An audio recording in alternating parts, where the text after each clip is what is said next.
एक दिन बुद्ध एक घर के बाहर भीख मांगने पहुंचे। जैसे ही उसने दरवाजा खटखटाया, किसी महिला ने आकर खोला और बुद्ध को देखकर बोलने लगी, "ये क्या? ये भिखारी सुबह कहां से आया?" इतना बोलकर तुरंत दरवाजा बंद कर दिया। और उस महिला का एक पड़ोसी दूर से इस तमाशे को देख रहा था। वह भी बुद्ध का विरोधी था। स्वाभाविक रूप से उसे यह देखकर कुछ ज्यादा ही मजा आता था, इसलिए उसने भी बोला, "बहुत बढ़िया।" अगले दिन बुद्ध ने फिर उसी दरवाजे पर दस्तक दी। इस बार बुद्ध को देखकर महिला फिर से गुस्सा हो गई और बुद्ध पर कचरा फेंक दिया। और उस महिला का वही पड़ोसी आज भी तमाशा देख रहा था। स्वाभाविक रूप से बुद्ध का ऐसा अपमान देखकर वह बहुत प्रसन्न हुआ। इतना ही नहीं, बुद्ध की हालत देखकर वह जोर जोर से हंसने लगा। तीसरे दिन बुद्ध फिर उसी द्वार के सामने खड़े हो गए, लेकिन आज वह आदमी बुद्ध को फिर से देखकर आश्चर्यचकित रह गया। इससे पहले कि बुद्ध दरवाजा खटखटाए, उन्होंने बुद्ध को रोका और कहा, "मैं एक ब्राह्मण हूं और मुझे हिंदू धर्म ग्रंथों के खिलाफ आपका बोलना बिल्कुल भी पसंद नहीं है, इसलिए मैं आपका कट्टर विरोधी हूं। तो आपका अपमान देखकर मुझे खुशी होती है, लेकिन आज इस दरवाजे पर तीसरी बार खड़ा होना मुझे फिर से हैरान कर देने वाला है।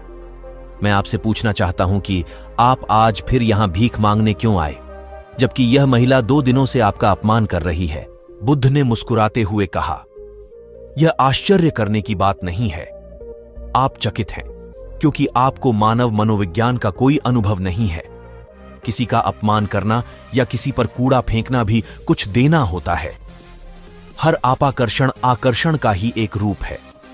कल अगर किसी इंसान कचरा दिया होगा तो एक दिन वह खाना भी देगा।" हालांकि वह व्यक्ति बुद्ध की इस बात से संतुष्ट नहीं था, फिर भी उसने मौन रहना जरूरी समझा। शायद वह यह सोच रहा होगा कि दरवाजा खटखटाओ, फिर देखते हैं। बुद्ध ने फिर से दरवाजा खटखटाया। संयोग से उसी स्त्री ने आज फिर दरवाजा खोला और आज तो बुद्ध के सामने उसका क्रोध 7वें आसमान पर पहुंच गया और सही में उसे मारने के लिए हाथ में झाड़ू ले लिया। उन्होंने झाड़ू उठाया तो जरूर, लेकिन बुद्ध के शांत चेहरे पर रही मुस्कान देखकर दूरी बनाए रखी। वह चाहकर भी बुद्ध पर वार नहीं कर सकी। वह बुद्ध के चेहरे पर रही शुद्ध मुस्कान से इतनी प्रभावित हो गई कि उसने झाड़ू फेंक दी और तुरंत अंदर भाग गई और बुद्ध को देने के लिए रोटी ले आई। बुद्ध ने उस महिला को ऐसे धन्यवाद दिया कि वह महिला बुद्ध के चरणों में गिर गई और माफी मांगने के साथ रो पड़ी। बुद्ध ने किसी तरह समझाकर उन्हें शांत किया, लेकिन दूसरी ओर तमाशा देख रहे पड़ोसी को यह सब देखकर बुद्ध से लगाव हो गया। वह भी दौड़ता हुआ आया और बुद्ध के चरणों में गिर पड़ा और उनसे दीक्षा की मांग करने लगा। बुद्ध हंसे और बोले, "मैंने कभी किसी घर से इतनी बड़ी भीख नहीं मांगी। फिर भी आज भोजन के साथ साथ एक शिष्य भी मिल गया।" इस कहानी से यह मालूम पड़ता है कि सकारात्मकता और झुकाव ही इंसान के सभी रोगों की दवा है, जिस वजह से सांसारिक और सन्यासी के प्रति नफरत और प्रेम में जरा सा भी अंतर नहीं है, क्योंकि मन के स्तर पर प्रेम और सांसारिक सन्यासी के बीच नफरत की लेन देन होने में थोड़ी सी भी देर नहीं लगती।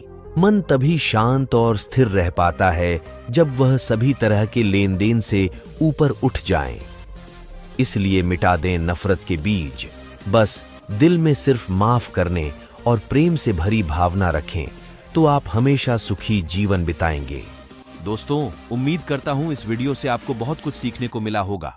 अगर अच्छा लगा हो तो वीडियो को लाइक, सब्सक्राइब और दोस्तों के साथ शेयर करना ना भूलें। धन्यवाद।